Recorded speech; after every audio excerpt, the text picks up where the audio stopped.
You might say to yourself, Dave, why did you use this cheesy map logo uh, for something about informational interviewing? Well, I'm glad that you asked because when you look at a map, you don't have to go to that place. It might show you how to get to that place, but you don't have to go there. You can just kind of investigate. You can see what's around it. You can see how to get there. You can see maybe some obstacles that might be in their way or where you might have to go around something. But ultimately, you don't have to go there, and it helps you decide whether it's a journey that you want to take. So we can move on to the next slide. Dallas will tell you a little bit more.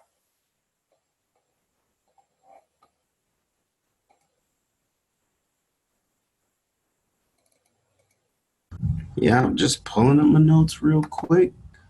Here we are. So what is an informational interview, people? Like when you first hear that, aside from seeing the definition right there, what does it make you think? Feel free to come off mute, drop it in the chat, talk to me. I feel like it's an interview that has something to do with some important information, and it's literally like maybe one topic. Like it's only one type of information that the interview is talking about. Yeah. Excuse me. Yeah, that's a good definition. You could look at it that way. Important information on certain topics, things like that. So in my eye, and before I get to this definition, I would look at it like a cheat sheet. You know, it allows me to ask some more, I guess. I won't necessarily call them complicated, but I can ask those questions that I might not ask an interviewer. Those questions that could have a tendency of getting a negative reaction, sort of, kind of, not like an upsetting reaction, but let's say if we wanted to ask about compensation, you can get that insider. So, to kind of reiterate that a little bit more clearly, a highly focused information gathering session with a network contact designed to help give you the insider point of view for a career path or field. So, it can give you more specific information on what the job entails. It can give you more specific information on, let's say, the workplace itself. It just kind of allows you to get a bit more detailed. Next slide, please. Okay, can you click one more time? I added too many transitions this week. So why would you do an informational interview?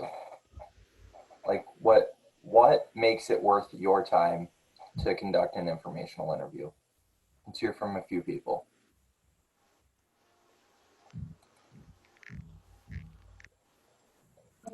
To gain a better understanding of, I guess, the career field or whatever that you're interested in getting to know more about.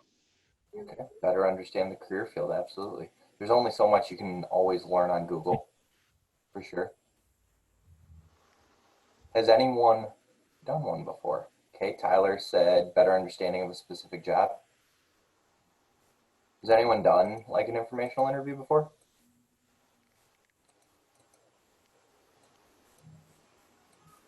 No? Well, today will be a perfect opportunity to grow in that area then. So we can move on to the next slide. So you can try on jobs and kind of see what fits. So there's so many different jobs and career opportunities out there. And also you can learn about what a day in the life of a specific job is like to see if that's something that you're willing to do for the next few years of your life. I know I've had jobs that I thought I was going to like, and then just like the day to day did not work out for me. Um, and it can also grow your professional network and connections. It's a great networking tool, especially to interact with like the high flyers in your field. And so an informational interview can fit so many different professional benefits. And so we can move on to the next slide and talk about the contacts. Like how do you figure out who to talk to? Okay, guy. Oop. Oh, yeah, I'm still on. There we go. So, how do I find contacts for an informational interview? So, before we proceed with that, give me some ideas, people. How would we go about finding someone who works somewhere and we want an insider point of view? Who are some of those people we might reach out to or contact?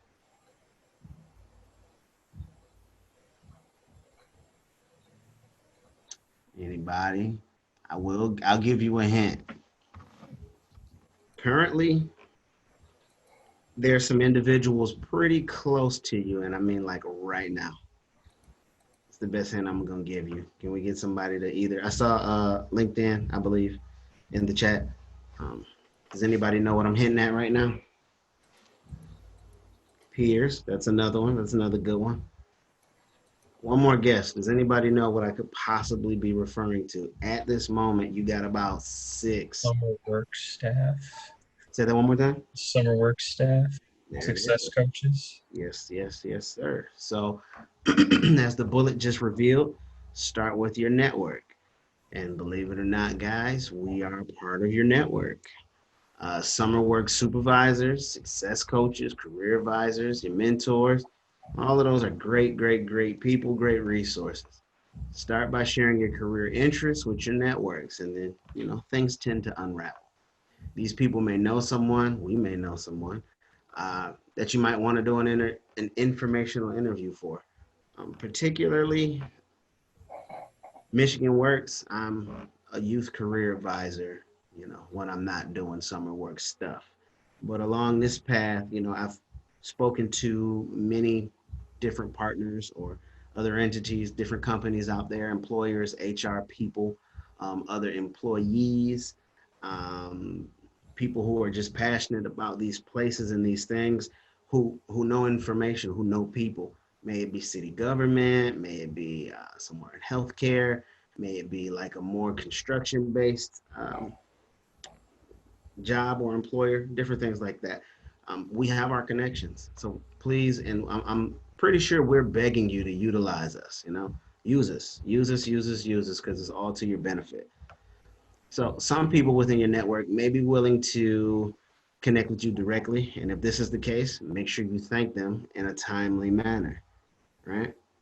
Nothing works better than a nice thank you letter, I remember when I first realized the notion of these thank you letters, I kind of didn't realize the importance of it. But since I've started, I realized that it makes me feel good just to get something in return, meaning positive.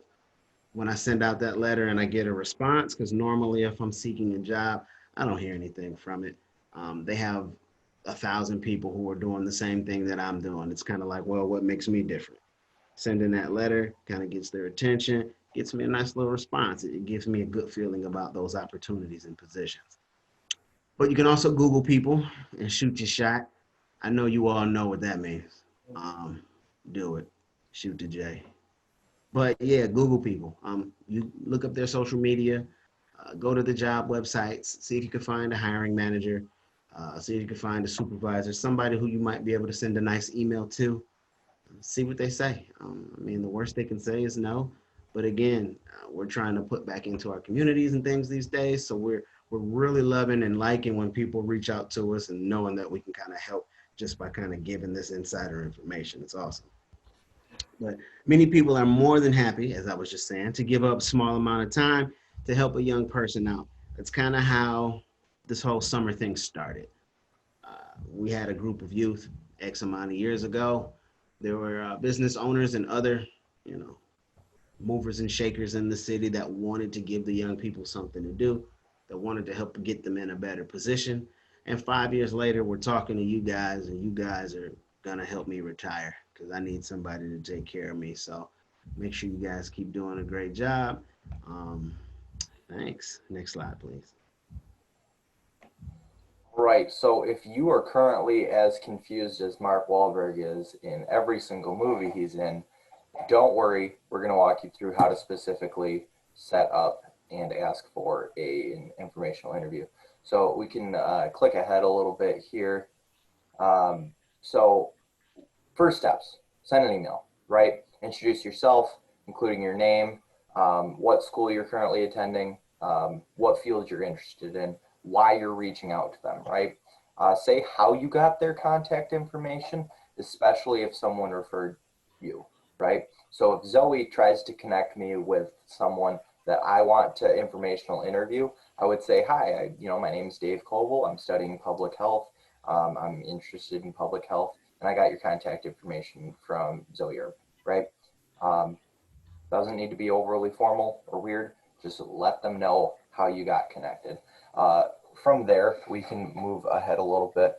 You can say that you're not interested in a job at this time, but you're looking just to learn more about their field, and ask for 20 to 30 minutes of their time and offer up some times during working hours.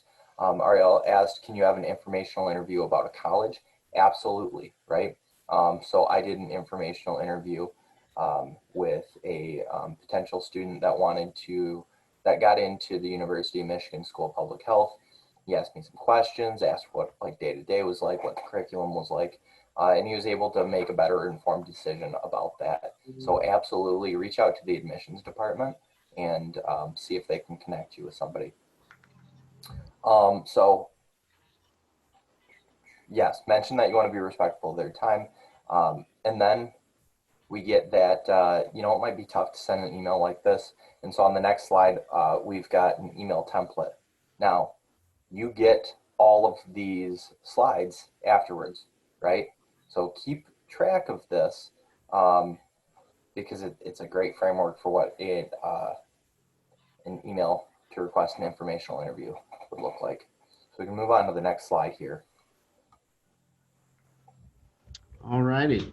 So how I would like to do this one is I would like 2 volunteers, one for the first paragraph, one for the second paragraph, please. And then we're going to dissect it a little bit. So can I have someone volunteer to read that, please? I can read the first one. Thank you. Okay. My name is Jordan Green, and I'm a junior at Huron High School. I am a summer intern at the Institute for Social Research, and my supervisor, Zoe Erb, gave me your contact information and suggested I reach out to you to potentially discuss your work as a communications director for Michigan Creative. Although I am not currently looking for a job, I have become very interested in public relations and would like to learn more about the field. I was muted. One more volunteer, please, for that second paragraph. I can read it. Would it be possible to schedule 20 to 30 minutes with you at your convenience to ask a few questions and get your advice on how best to prepare to enter the field? I'm generally available in the afternoons, 2 to 5 p.m., but I am happy to meet when it works best for you. Thank you in advance for your time and consideration. Kind regards, Jordan. All righty. So did we hit the points that Dave spoke about in the previous slide? Do you all think we did that? Yeah. Okay. So if the answer is yeah, what are some of those things? If we look at this letter, I see we have the writer identifying themselves, right? They have also stated where they got the contact information from. What's something else? What else did they state that Dave's revealed? They thanked them for their time. Thank them for their time. Yep. Okay. So I also see that they would like to schedule 20 to 30 minutes at their convenience for some questions, right? I guess that's right. So also, and they kind of identified a time frame that may work best for them in terms of speaking, right? So very good, you guys. Very good. Next slide, please.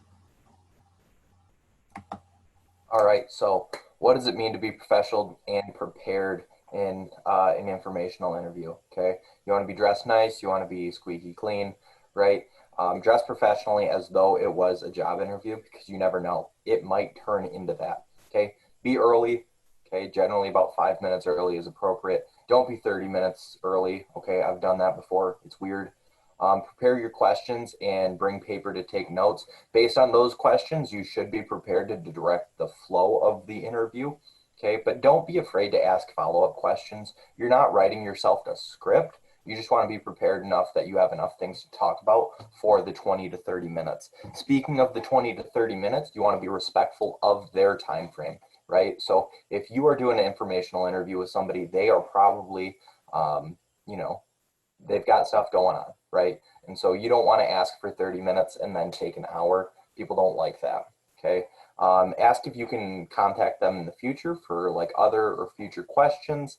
And then always be sure to thank them, right?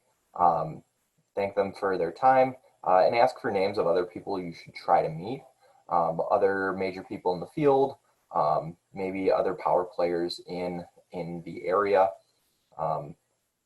Yeah, just make sure that you are presenting yourself in the best possible light. Okay, so we can move on to the next slide because we've got some example questions for things you can ask. So it says, I'm nervous. What do I ask? These are kind of like the questions that we did when we were working on interviewing. Kind of like not necessarily icebreakers, but just what were they? Questions that you would ask during an interview. Questions that may be, common. So some of those are main responsibilities, what this person, and remember, this is an informational interview, what that person likes most and least about their work, how it affects their lifestyle, some of the trends in the field that one should be aware of. What do you think it might look like 5 to 10 years? So we're kind of forecasting, just trajectory, trying to see what that looks like, see how this career field would best work for you, what kind of education and training, skills, personal attributes, things like that. We don't have to cover every single question, but we just want to kind of get a good feel of them. And if you need these questions, if you would like to kind of mimic them, you can just reach out to one of us and we'll be glad to provide you, or you can just look at the slides. We can provide you with such. So next slide, please. Wonderful. So what happens afterwards? Afterwards, you want to follow up with them and you want to thank them. Okay. Handwritten thank you notes are always a solid move. When we're not in the middle of a pandemic, usually you can send that to their place of employment. And I get that you might not want to send handwritten thank you notes right now, just because most people are working from home and it might be weird to ask for someone's home address. Okay. So if that's the case, don't worry about it. A heartfelt email is also very great. Okay. You want to keep in contact with this person. You can ask a small, non-Googleable question every month or every few months, I'm sorry, just to kind of keep contact. Let them know that you read the book or article that they may have recommended. Maybe even suggest like things that they may enjoy based on that interaction, because you don't always want to be taking from the relationship. Ask for small bits of advice. That's kind of my go-to in maintaining networks, is asking for a small piece of advice every few months, maybe twice a year. Most people just once a year, and then keep thanking them. So if you reach out, they're able to be helpful, and you reach out again, you thank them the second time. Although, if it's a quick question type thing, that's a solid thank you email. Maybe not like a full on, handwritten thank you card. Okay. Some good things overall, talking about job applications. You're going to want to send all documents that are requested as PDF files. And then you want to change your wording to better fit the position description. That's a process known as tailoring. It's called a couple other things, but I call it tailoring.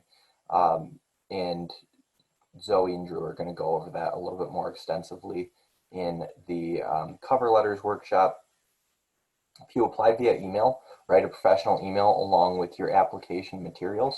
So the email that I sent to Jordan when first applying for this job was far more formal than the one that I sent her 40 minutes ago, just answering a quick question, right? So send your best email along with your application materials and submit all required materials. So if they ask for something, you got to give it, right? Because a lot of times if you're not turning in all required materials, they're not even going to bother with your application. And then other just tips and tricks from staff members. What are some things that you do that you keep in mind when applying for jobs?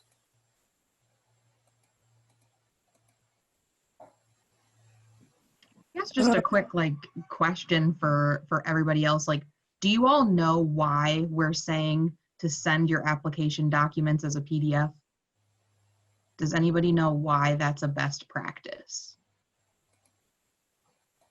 It's just Everybody can open it. you can like be 100% sure that your employer will be able to see it. Yep. So everybody can open it. The other huge thing is formatting. So it will stay standard. I don't know how many times I have gotten applications from students that they've sent as a Word document, and I open it up and the formatting looks terrible. It looks nothing like how it did on their computer. I've even gotten people sending me weird like MacBook note files that I can't even open on a PC, which means like I don't even have access to half of your application at that point. So yeah, definitely make sure you're sending it as a PDF. That's like a huge kind of first mistake to make. Thanks for that, Jordan. I actually didn't know that. It was just always something that I did. Cool. And then I think Zoe might have, nope, Zoe's here. Zoe, do you mind sharing with us what you do for your references and your resume? Yeah, absolutely. So I wanted to share that something that I do and I highly recommend other people do as well is basically have a master copy of your resume. So basically it will just have literally all of your experiences on it. This is not the resume that you'll necessarily turn in for a job, but it makes it a lot easier to tailor your resume. So for example, like I have everything on my master resume from my current position to when I worked in a bookstore to when I worked as a dorm director, things like that. But if I'm going to be, working at a university, like maybe in career counseling, I'm not going to necessarily include my job at the bookstore. And while it's like valuable that I have that experience and I have retail experience, I'm not going to necessarily include that. So I would include things that are more relevant. So like this job, I would include my internship in career development, things like that. So I personally keep it as a Google Doc, and then I copy and paste it into a new Word document for each job application that I submit. And then that way you don't have to reinvent the wheel every time. And then in terms of references, a lot of times potential employers will ask you for references, and they'll ask you for things like, how long have you known this reference? What is their phone number? What is their address? So you should be using their work address to be clear for those things, but I have a document that has all of my professional references on it in case I want to ask them. So that way, one, I'm not going to the same person every single time because that gets tiring for them. But two, then that way you just have all that information ready to go. So yeah, I definitely recommend just having a Google Doc with those, update them occasionally, just set a reminder for yourself. But yeah, it definitely makes things a little bit easier, and I'm happy to answer any questions if anyone has them. But feel free to drop it in the chat. I don't want to delay Dave any longer, so. Well, I would take Zoe's advice on this because she has worked in career development. So do it. Cool. So we can move on to the next slide. And for this, just put like a T or an F in the chat. Okay. So this first one, you can only put it on your resume if you got paid for it. Put a T or F in chat to let us know. Dang, I think that's 100%. So yes, that is false. Put it on your resume if what you did was good and it had transferable skills, right? Always put that on your resume. All like work experience is, if the only difference is whether you got paid or not, but it was a good experience, like that needs to be reflected on your resume. Okay, I've done a lot of cool things that I haven't gotten paid for. So that's definitely important and something you want to put on there. The next one, you should make small changes to your resume for every job you apply for. You should make small changes to your resume for every job you apply for. Okay, T or F in the chat. Cool, a lot of T's there. Does anybody remember what that term is called? We're changing it just a little bit every time. Tailoring? Tailoring, absolutely, great job. Okay, so you want to tailor your application each time, right? It shows that A, you looked with serious consideration at the job application, but it also shows what they're looking for, and you can use what experiences you've had to help reflect that and show them that you're a great applicant. Okay, on the next slide, we've got another one. So employers read every word of each resume they receive. Employers read every word of each resume they receive.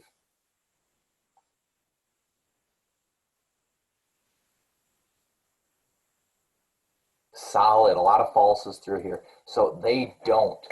We've actually got what's called a heat map that shows where people look at on resumes based on like formatting and stuff. And so it's really crucial to know your resume probably won't get read word for word. So you got to be strategic about how it gets put in, right? And then last, true or false. You're expected to lie a little bit on your resume, just based on the position description, and they kind of account for, you might be lying a little bit. Like you've heard about people that go like 60 and a 55 when driving, but like you're just expected to. It's like that. Good. I was trying to trick you with my reasoning, but you're absolutely right. You should not lie on your resume. Because you're not gonna, like, if you get that job and then they find out that you lied, right? You could lose that job, and also like you could potentially like kind of muddy up your name working in different industries. That's not something you want to do. You want to be honest about your skills, because a lot of times people recognize that if you are a strong applicant, you can learn other things on your job. Okay. Another job that I've got this summer is working in like school health research, whatever. And they wanted me to be proficient in like a computer programming language. I had no idea how to do it. I was honest about that. And they were like, oh, that's okay. I'm like, sure, you can learn along the way. So be honest, yeah. So moving on, first question to potentially discuss. Why do we write resumes? Like, what's the point?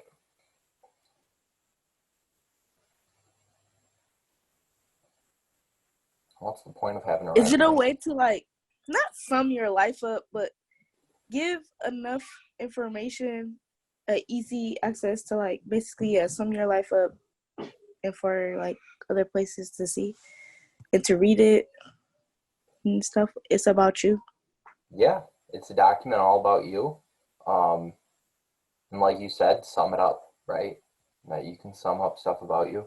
And so like, let's talk about, okay, Owen said to give a brief background on your working experience, showcase skills and see if your skills match the ones the job needs. Job can know about you and your skills for the job. Great. All of those are phenomenal answers. Let's flip this though. Let's look at this from the other side. What are employers looking for when they look at resumes? What are they hoping to find out about you? If you can do the job they need you to do. Okay, if you can do the job.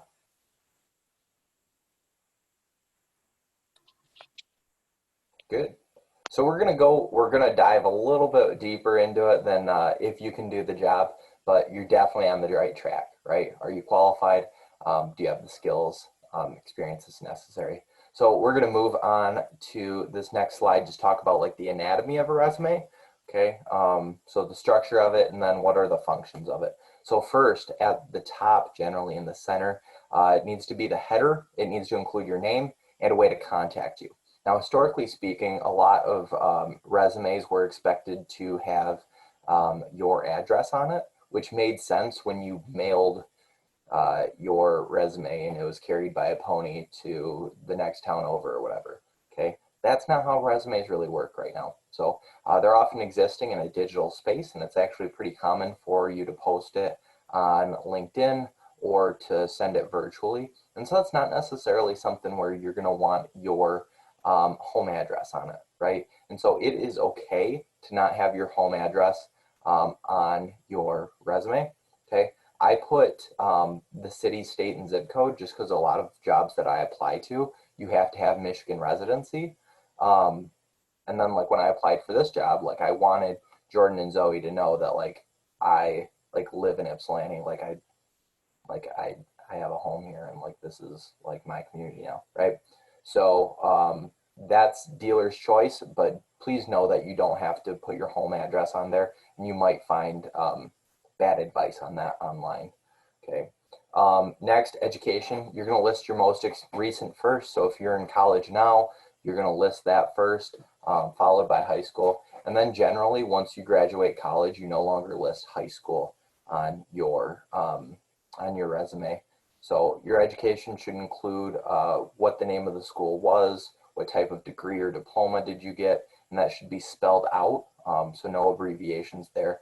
The dates attended or graduation date, and then city and state, so Ypsilanti, Michigan, Ann Arbor, Michigan. And then your GPA is optional. I don't list mine. Might be able to guess why, but please know that that's optional. A lot of people say anything over like a 3.0 is something you want to list. Mine was a little higher than that, but I still don't want to list it. Okay. And then your experience. So this isn't limited to paying jobs. So if you're got like a high level volunteer position, like that's definitely something that you want to put on there, right? So if you were on the youth advisory board for Corner Health, like that's something you should put on there, even if you weren't paid, right? Or if you were the president of, I don't know, Huron High River Rats Against Cancer. That's probably not an organization, but if you were the president of something like that, like put it on your resume, right? Because you have great experiences, great transferable skills that you're able to sell there. Okay, so list the organization, the title, dates worked there, city, state, and your description of duties. Description of duties are generally presented as bullet points, and we're going to get into how to construct those here in a little bit. Other areas of resume that you can have include community service, extracurricular activities, awards, skills, publications and presentations, and that's all dependent on like the type of field that you're in. So I've got an area for like professional service, which is kind of like community service, but it's within a professional organization. And that's like a whole section of my resume, but a lot of people probably wouldn't have that just because they don't work in a type of field where it's conducive to that. Okay, if you're looking to go into like computers, technology, IT, then they're going to be caring quite a bit about what skills you have. I know like my friends working in cybersecurity are always posting on LinkedIn about this new certificate that they got or this new certification that they got, and that's really important in that field. Okay, so a lot of that's field dependent. Moving on, general formatting tips. You don't want to use templates. If you go to a site and it's like a fill in the blank type thing, you're not going to want to use that. If you go to the templates in Microsoft Word, they're not going to provide you a good looking resume. Take our word on that. They've got too much color, they've got too much going on, and they're not optimized for where the eye goes. So stay away from templates, stay away from using color on it other than black and white. Okay, Jordan said don't use Canva templates either. That is good plan. Canva templates are great, but not for resumes, I'll say that. Don't put images, so even though that live, laugh, love thing is very cute, probably don't want it on here. Maximize your space while keeping margins and white space. So the page has to look full without looking cramped, right? And so that's a tough balance to find, okay? And then you want a readable font. So even though that, you know, that font that's on there, maybe that'd be great for the title of a menu at an Italian restaurant. It's not what you want your resume in, okay? So stick with fairly plain, maybe even boring looking fonts. And then you want strategic lines bolding in italics, but you want them in the right place. So if you italicize and bold and underline the last word of the sentence, that doesn't really make sense, okay? So you want to be consistent with your formatting. Right here you can see you've got it indented right into the middle of the page when nothing else is indented. So just be consistent. right? Make sure it looks like you've kind of got a plan when you're putting together, that it wasn't thrown together haphazardly. Okay, so moving on, we're going to look at what's called a heat map.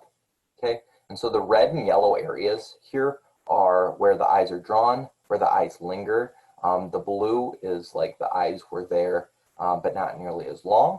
Okay, so look at that, take a few seconds to kind of study it.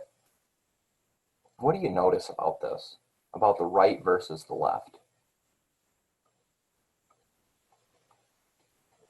The left is not that much, and it's only at the top, and then the right is kind of like not all over, but it's more than on the left. Okay, so looks like the one on the right has looked at more total in different areas of it.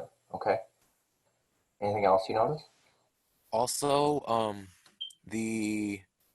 I noticed on the left, the only like bold thing I can really see is at the top, professional experience, whereas on the right, there's some bold like throughout the entire page. Yeah, absolutely. And you'll notice that the bold parts have either yellow or blue over top of almost all of them. Good. So bold's good for drawing attention to something, for sure.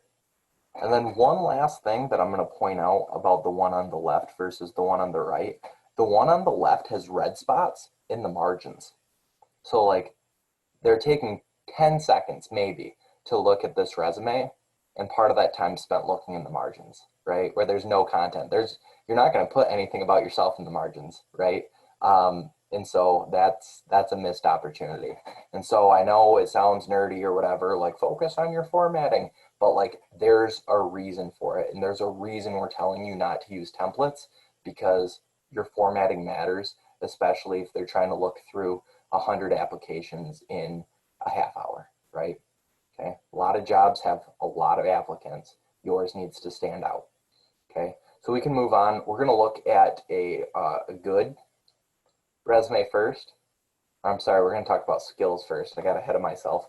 Okay, so 3 classes of skills. First is going to be soft skills. These are also known as interpersonal skills, also known as essential skills. And these are the things that I like to say, like, you can't take a test on them, or you can't be measured, right? And so these are the things like your work ethic, how you manage your time, your capacity for leadership, how you communicate, how you solve problems, right? These are the things that you bring to a job that you can't necessarily measure or take a task on. We compare that with a hard skill, right?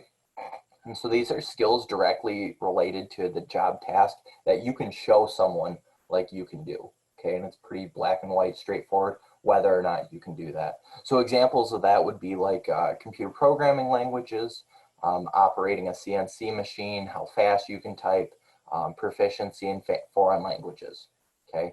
And then lastly, and I think most importantly, are transferable skills. So these are skills useful across jobs and industries. Most of you right now are working in jobs that don't necessarily line up to what you want to do with your career. And so you want to show what transferable skills you have that can be applied to your career. Okay, so things like communication, that's a soft skill that can be used across industries. Okay, technology and computer skills. Okay, 10 years from now, everybody's going to be using data mining and using machine learning, right? So if that's something you've had experience in, that's something that you're going to want to talk about for a transferable job. Okay, data analysis happens in almost every job. Budget management happens in almost every management job. Okay, and public speaking gets used a ton. Okay, so talk about what skills you bring to the table that are useful in that other industry. And those are important things to have on a generic resume. Okay, so we can move on. Okay, tell me about this resume. What do you see? What do you notice? What do you like? What do you dislike? Formatting's pretty inconsistent. It's inconsistent? Yeah. Like,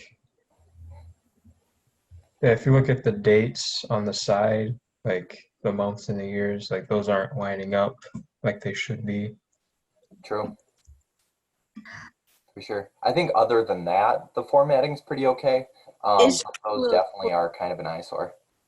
What else? I feel like it's a little cluttered a little. Like I feel like they could have spaced it out some more. Cause when I look at it, I just see words, like a whole bunch of just words put together. Okay. What do you like about it though?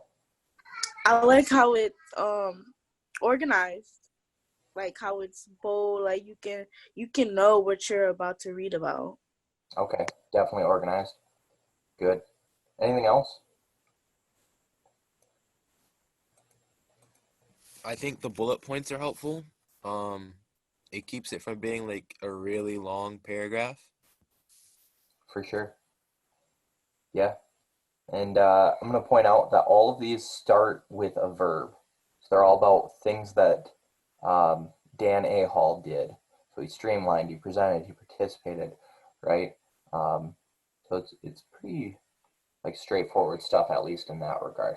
Now, okay, I don't want you all to judge me too much, but I'm going to show you a resume that I got actual jobs with, even if I probably shouldn't have.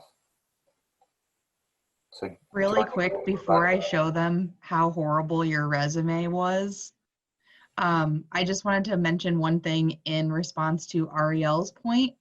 So it's kind of a balance, right? Because you were saying it might look a little cluttered. White space is good on a resume. Like you want to utilize space and have some of that white space to like ease the tension on your eyes as you're reading it.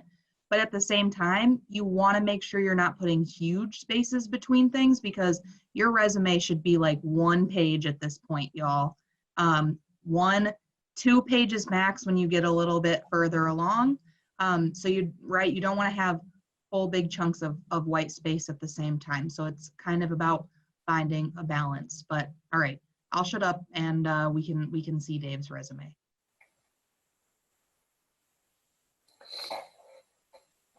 all right, let me have it. What's wrong with this? You got boxes and there's a lot of color, and it's just, I don't know, it's distracting.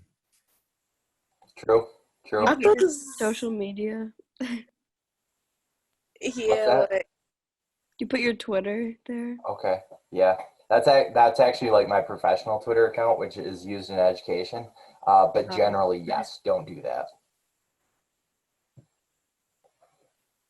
What else? it's a lot. It's like, and then the professional development. That like is that a paragraph or that's supposed to be bullet pointed? Well, that's supposed to be like, are those separate? Right? Like it's inconsistent formatting. You can't Yeah, tell, like right? so Okay. confused. Yeah. It's a lot, right? Like where do you look at? Okay. Okay. Something else I'm going to point out. I had high school stuff on here. Generally, you don't do that if you had already graduated. And then there's one other thing. Yeah, generally you wouldn't include stuff if you've graduated college and you've been out for a while, because this was my resume up until 2 years after I graduated from undergraduate. You wouldn't put stuff like that on there. So I've got stuff that I did at Central Michigan, stuff I did at Central Michigan that isn't necessarily like super useful, right? Okay, dates aren't professional looking. Okay, I can guys see that, right? They definitely don't line up. Kind of weird there, kind of weird there, right? So, good. Don't do this, right? I was a grown 25-year-old man having a resume looking like this. I don't want that to be you, and that's why we do the work that we do, right? So, moving on. Picture bad? What's that? I said it's a picture bad. Yeah, I wouldn't put a picture on there. I like to think I'm handsome, but like nobody should be hiring me because of that anyways. Also, real talk on a serious note, and this can, like, there are studies with like names and things too, but that people may potentially discriminate. They are not supposed to, but it absolutely still happens. Like, there are studies to show that if you have a name that people think sounds quote unquote black, they will discriminate against folks who apply. So like putting a picture on your resume is again, like another way that may open that up. So just real talk, it absolutely should not happen, but it does. Yeah. In fact, when Zoe and I were talking about planning this session, I was like, well, I've got my picture on my resume. I'm like, never really kind of realized that I was like, you know, perpetuating like, you know, some sort of patriarchy or, you know, and that just wasn't good. It's not something I should have been doing. So, bullet point structure, last little bit here. You want to talk about what, how, and why you did something, right? When you're describing your job description, right? So those are the bullet points that come after what was on that list. So first you want to describe the action, what you did. After that, you want to describe the context. So this is how you did it. Okay, what was the situation? And so part of that, you want to talk about how much, how many, how often, right? You want to quantify what you did, put numbers to it.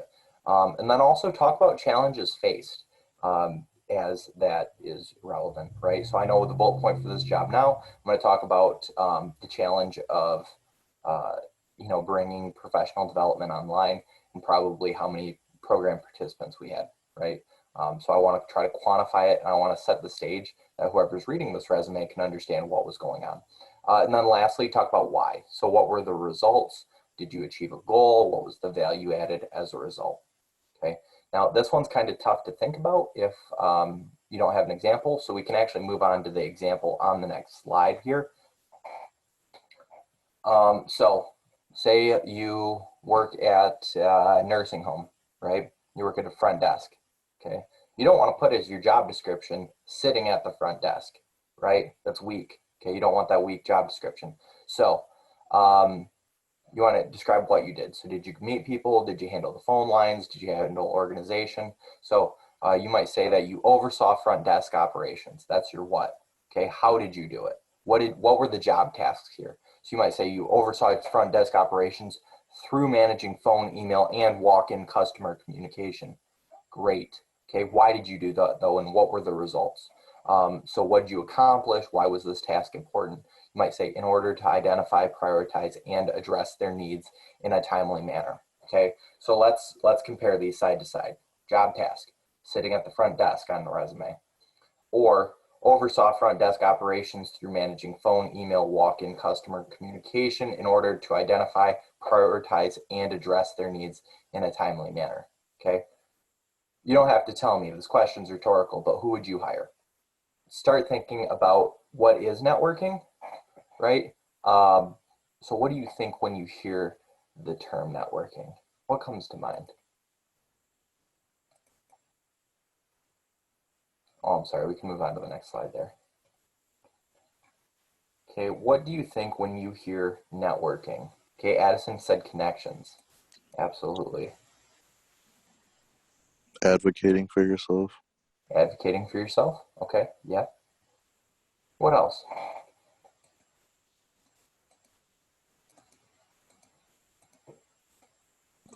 Talking to people.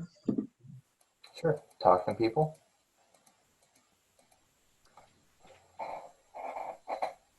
A common answer is, what do we waste our time doing when we're supposed to be working or maybe in school?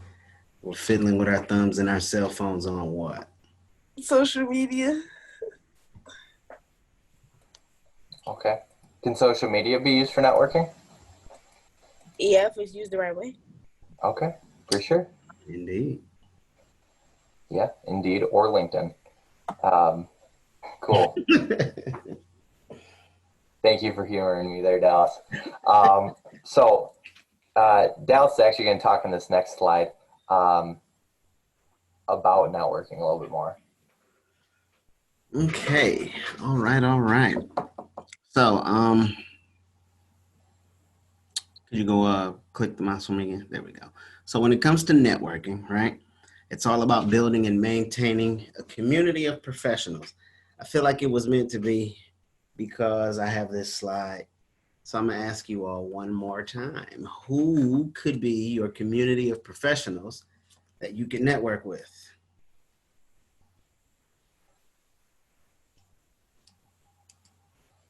All right. who could be your community of professionals that you network with? Can I get somebody, mentors, who else? I'm looking for one answer in particular because I kind of asked it earlier.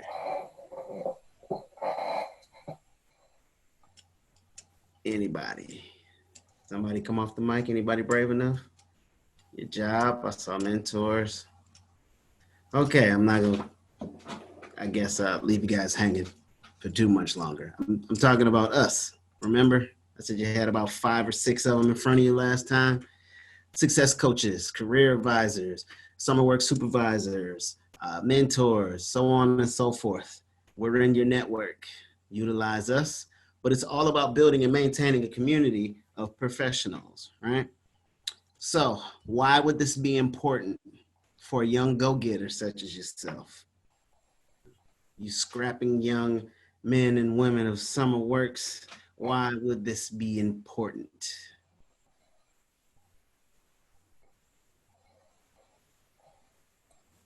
Okay, I'm not gonna be so easy on this one. I'm gonna call 2 names if I don't see anybody volunteer. I think it's important because it helps build your career, or helps you find a career you might want. Absolutely. My uncle always told me to find or build connections because he's in a completely different field than what he went to school for. Mhm. And he said he's like even happier now that he's in his field now. Oh, that's excellent. Yeah, that's quite the success story there. One more, so we can move on, folks. I would say it also works in reverse. Like you can help others find careers that they might be interested in. So it's like a two-way street. Absolutely. I like those answers. It's all about resources. It's all about having references. It's all about finding opportunities, may it be for yourself or someone else. Very good. Next slide, please. Absolutely. That reminds me, just last night, Jordan's husband sent me the application to a job that I hadn't even heard about. That wasn't it wasn't on my radar. It would be a great job for me. But as a result of having a network, I was able to hear about a job that I wouldn't have otherwise. Right. So let's talk about what this actually looks like in practice. It can be formal. So this is things like networking events or informational interviewing. These are tougher. They take practice. They take some courage. And a lot of times, they're not easy. I think these take a lot more effort to actually make happen, but they're useful. Right. I know I only do about 5% of my networking in this manner. I'm not one to go to a networking reception or anything like that. I prefer informal networking. So this can be something like working together on a project or volunteering at the same spot or with the same organization. I think a lot of people prefer this because it doesn't feel forced. It feels a little bit more genuine. And so this is what I truly prefer. And then joining like professional or volunteer organizations is a great way to do this, to network and make it feel genuine, make it feel organic, right? So we can move on. It's just a little joke of formal networking event. You be polite, you be pleasant, and you say, it's great to meet you, but you might just forget their name right afterwards. So I prefer the informal stuff. But it's all about, personal preference there. And we can move on. Dallas is going to talk about some of the benefits. So, excuse me. Networking and building a professional community can help you with your career definition, which helps you envision who you are and what you want to do. It would help you get to know who you are professionally and how your story kind of connects with career opportunities. It also helps you find the hidden job market. So often people know of job openings at their place of employment before the job is even posted. I know that happens a lot at my place of employment. If we're looking for career advisors or some sort of other opportunity, it's at least a week or so that it's kind of floating around the office. We have access to it. We can refer people. And then eventually they'll put it in a public place like, Indeed or even LinkedIn, things like that. And, it's one of those opportunities where knowing someone within the company, such as myself, could be a valuable networking tool because I'm able to pass that information over. But the insider knowledge from someone in your network can be a huge advantage, per the example that I gave. And then it allows you to practice your interviewing skills. You can do this by talking to a professional about professional interests without the pressure of a job interview.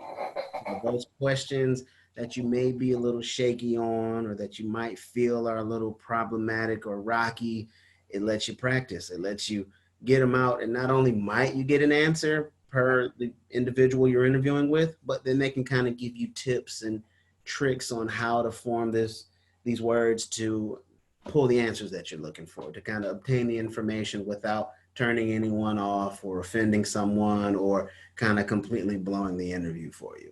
So it's great practice. It reveals a lot and it tells a lot about yourself. Tongue tied that one. We're gonna go to Dave so I can get my life together. All right, thank you. So speaking of talking about yourself, it's important to have like an elevator pitch on deck. And so you might have heard about these before from like a sales, like a Shark Tank type perspective.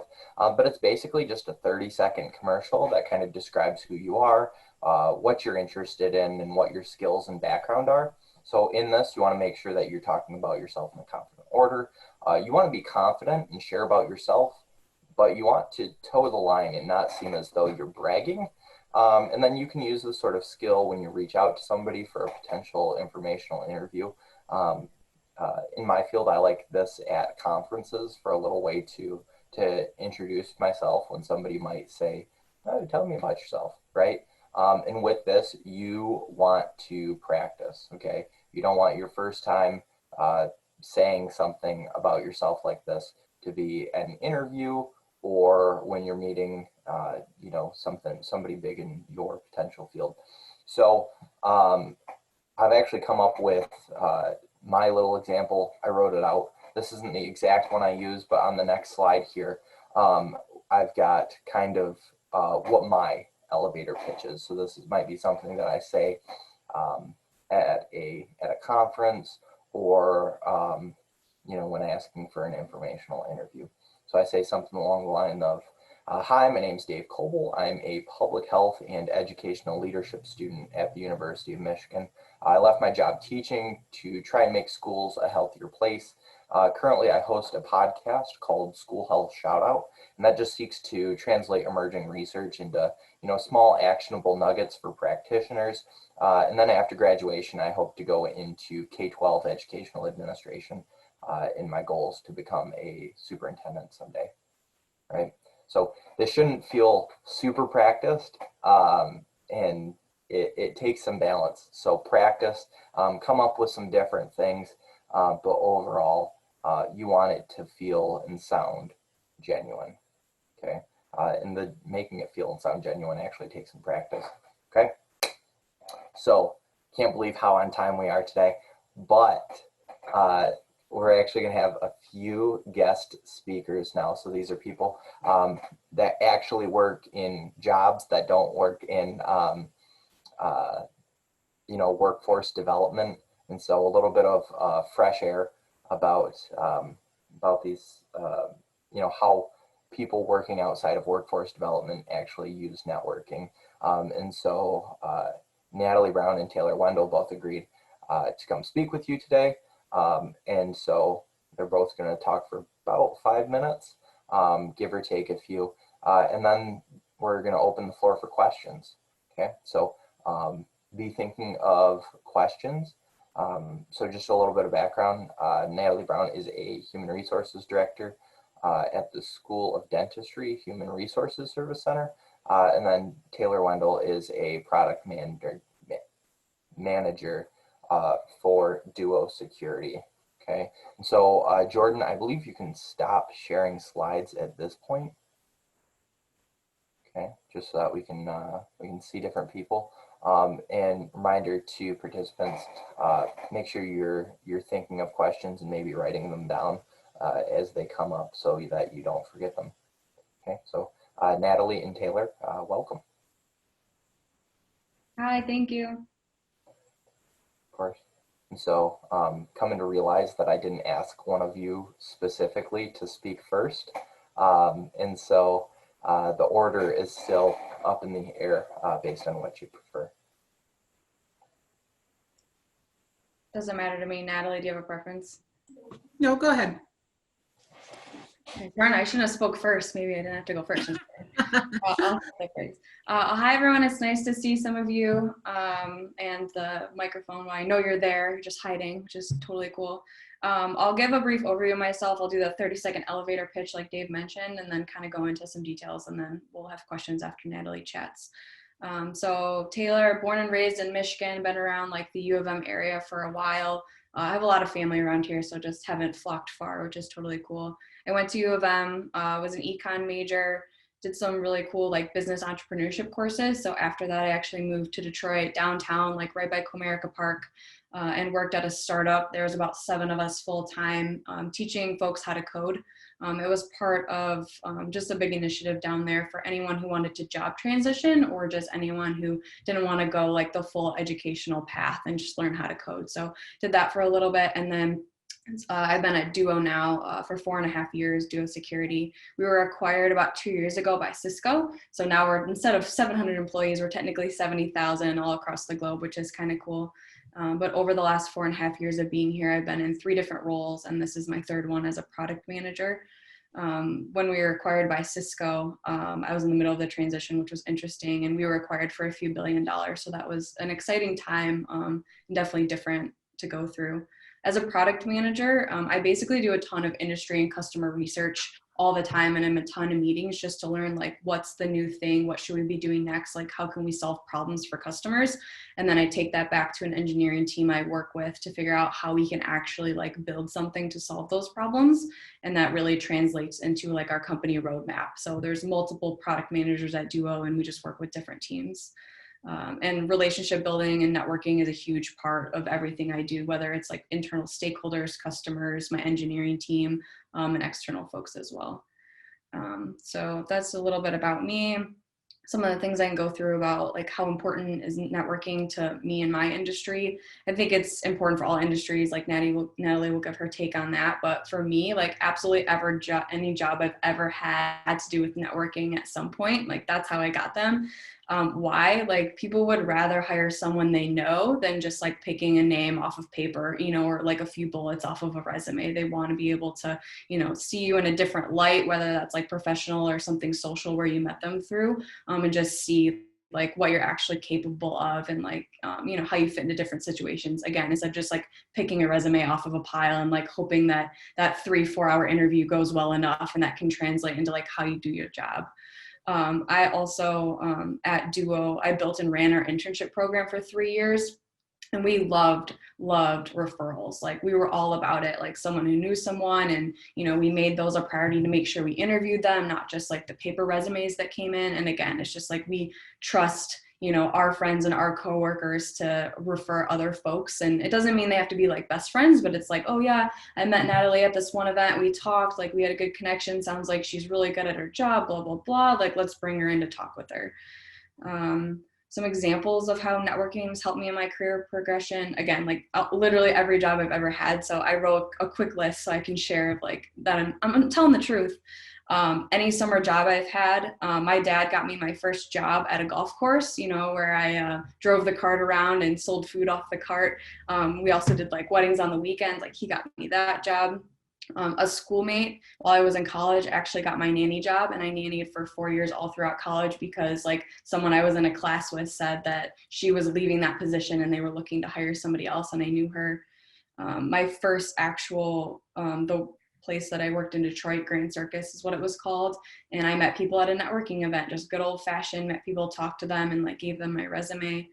And Duo today, I got there because they were actually hiring folks out of the program that I was working on in Detroit, and met a few people like the VP of engineering, just chatted for a few months, like friendly, getting to know them. And then when I was ready for a job transition, like it was really easy to talk to them and like get an interview, and that worked out. Even on my side, I coach on the side for fun. I coach gymnastics.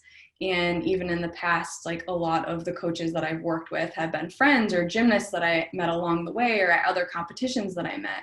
Because again, I've seen them in that atmosphere. I know how they work with like other girls while they're coaching them, how they act, like how they know their stuff. And I'd rather do that again and hope instead of hoping just like that 3-hour interview is enough to get to know somebody. Some other quick tips and tricks. I think there's obviously different networking techniques. Dave mentioned, you know, like some people might be totally cool in the crowds and like those specific networking events. Other folks might be up for like something like this. I would consider this networking. You know my face, you know my name now, like my contact information's available, like let's chat. I personally prefer these like one-off scenarios a lot better than groups. It's awkward. There's like that photo of like, what's your name again? You know, it can be overwhelming for some people. So I'd rather do like these more friendly side combos. Also like through your current jobs, friends, family, like I consider that networking too. That's pretty easy. It doesn't have to be those formal settings. Tips, like be yourself. It's totally okay also to connect about things outside of work. And just show like what else you're excited about just besides your job, because we have those other things and sometimes it's easier to connect on like, do you love gymnastics? Do you love sports? Like, so do I, let's chat. And I'd rather do that and go from there and build a relationship like that and then talk about more work things. Sometimes it just feels less forced that way. Quick last few things, how I use LinkedIn. I'm more reserved to connect with people on LinkedIn. Like I'll accept it usually if people reach out, but I usually like to know somebody before I connect with them on LinkedIn. But seeing second connections and having other people reach out to me about opportunities at Duo, like I'm all about that. Sometimes that's easier to reach out that way. Also, you can see other opportunities online and what people are talking about LinkedIn. So again, I'm more reserved with that, but there's nothing wrong. I think when people reach out to me through LinkedIn on messaging, like that's always exciting as long as they're explaining maybe like why they reached out or what they want to talk about.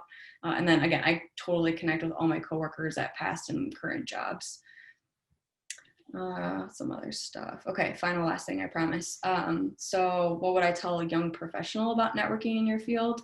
Again, like when it's natural and sincere, it's a lot easier to connect with people, both sides. Like for me, you know, when you don't feel as uncomfortable about trying to give your elevator pitch and whatever, and we'd rather just chat about general things in life or something you're really passionate about, like I can tell if someone's passionate about that, and that's really exciting to connect and talk with someone that way. And just build like that natural relationship instead of like, here's who I am, I'm looking for a job, like, can you help me? Like sometimes this is not like the best way to go about it. And kind of like, what do you like to do? Do you like those bigger networking conference groups, meetups, webinars? Like what are you interested in? Or would you rather just like build a network that's more like friendly relationship, what you're currently in? Like that's totally cool too. Again, like sessions like this that are smaller, just fine. Again, what's more comfortable for you, because when it's forced, it can be like more awkward on both sides. Not that it's bad. It's just harder then to build like that real networking relationship where in the past, like you feel comfortable going back and reaching out to them and asking them a networking question in the future.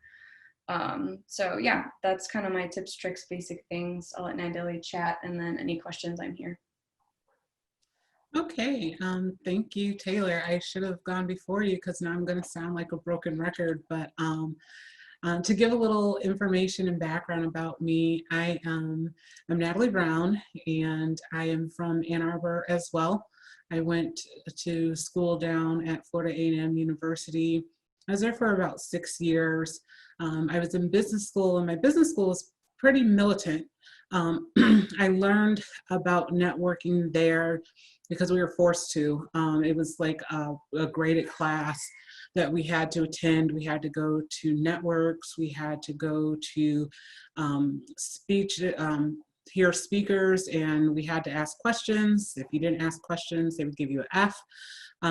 So I learned some of my basics there, but I'm going to be honest with you, I didn't really internalize them.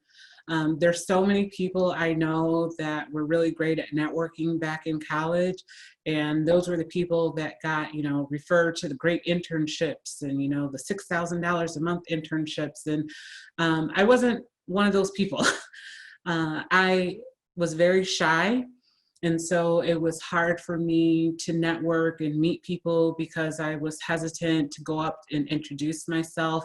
But over time, I learned how important those things are. After I saw So many people get these great job offers because they were the people who all the professors knew and, you know, went to the professors' houses for dinner with their family and all of that.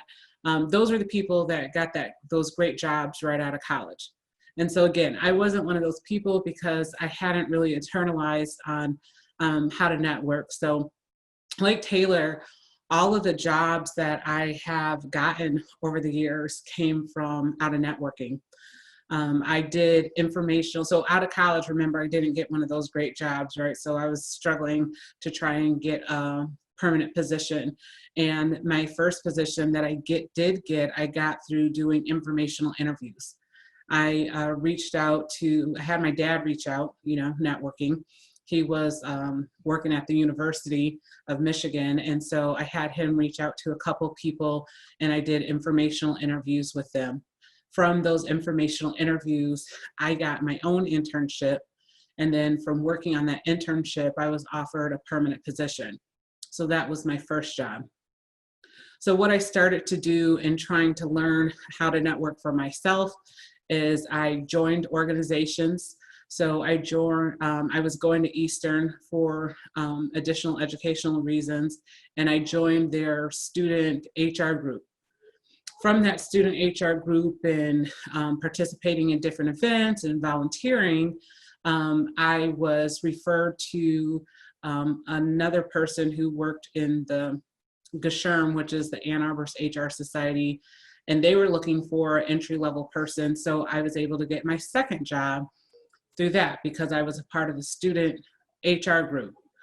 I was there for 10 years, learned amazing skills there. And then when I was ready to move on, I was a part of that Ann Arbor HR group that I was talking about. And somebody sent me, just like Dave said, somebody sent me a job posting because they knew I was looking to move on. I interviewed for that job, and one of the things my future boss did was reach out to people he knew in that GSHRM network to say, what do you know about this person?